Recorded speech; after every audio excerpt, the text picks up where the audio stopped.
The Middle East is once again engulfed in violence. Israel launched a significant strike on Rafah. This action followed a Hamas attack that killed hundreds of Israelis. President Biden faces a critical test. He must balance support for Israel with broader regional stability.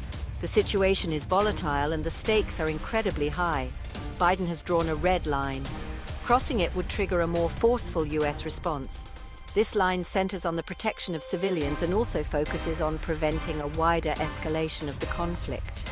Israel's actions in Rafah have sparked international debate, with many questioning whether this red line has been crossed. The U.S. has a long history of setting red lines in the Middle East, often meant to deter adversaries and shape behavior. However, the effectiveness of such pronouncements has been mixed. The credibility of U.S. threats is paramount. Empty threats can embolden adversaries and make future conflicts more likely.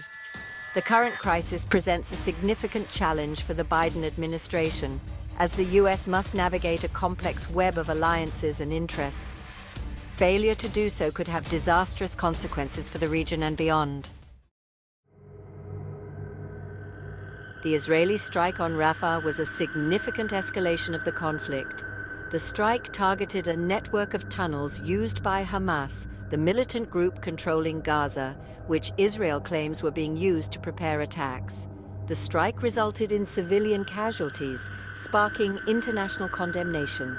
Human rights groups have criticized the strike, arguing that it was disproportionate and questioning its legality under international law. Israel defends its actions, claiming that they took precautions to minimize civilian casualties and arguing that the strike was necessary to prevent future attacks on Israeli civilians. They also point to Hamas's use of human shields, which makes it more difficult to target military objectives. The U.S. has expressed concern over the civilian casualties, but has also reiterated their support for Israel's right to defend itself. The Biden administration has stopped short of condemning the strike, suggesting that they do not believe Israel has crossed the red line.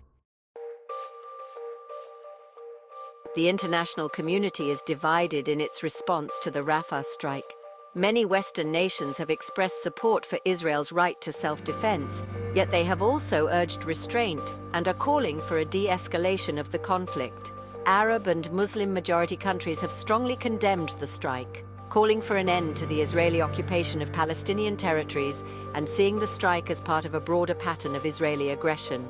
The United Nations Security Council held an emergency meeting to discuss the situation, but were unable to agree on a joint statement. The US blocked a resolution that condemned the violence and called for a ceasefire.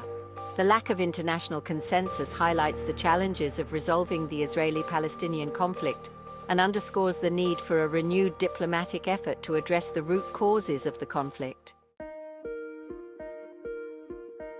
Section 4.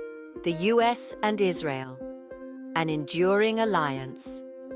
The U.S.-Israel relationship has long been a cornerstone of U.S. foreign policy in the Middle East. The U.S. provides significant military and economic aid to Israel. They also frequently support Israel in international forums. However, the relationship has come under increasing strain in recent years. There are growing concerns in the U.S. about Israeli settlement expansion in the West Bank. The Biden administration has also been critical of some Israeli policies. Despite these tensions, the U.S. remains committed to Israel's security. The Biden administration has reaffirmed this commitment in the wake of the recent violence. They have also pledged to work with Israel to address the humanitarian crisis in Gaza. The current crisis has put the U.S.-Israel relationship to the test. However, the alliance is likely to endure. Both countries share common interests in the region. These interests include countering Iran and combating terrorism. Section 5. Navigating the Future, Diplomacy and Deterrence. The situation in the Middle East remains precarious. The risk of further escalation is high. The U.S. faces a difficult task. It must balance its support for Israel with the need to prevent a wider war. Diplomacy will be key to resolving the crisis. The U.S. must work with regional partners and international organizations. The goal, to achieve a ceasefire. It is also crucial to restart negotiations between Israelis and Palestinians. At the same time, the US must also maintain a credible deterrent posture. This means making it clear to all sides that further violence is unacceptable. It also means being prepared to use force if necessary to protect US interests. The Biden administration faces a defining moment. How they respond to this crisis will have lasting consequences for the Middle East and beyond.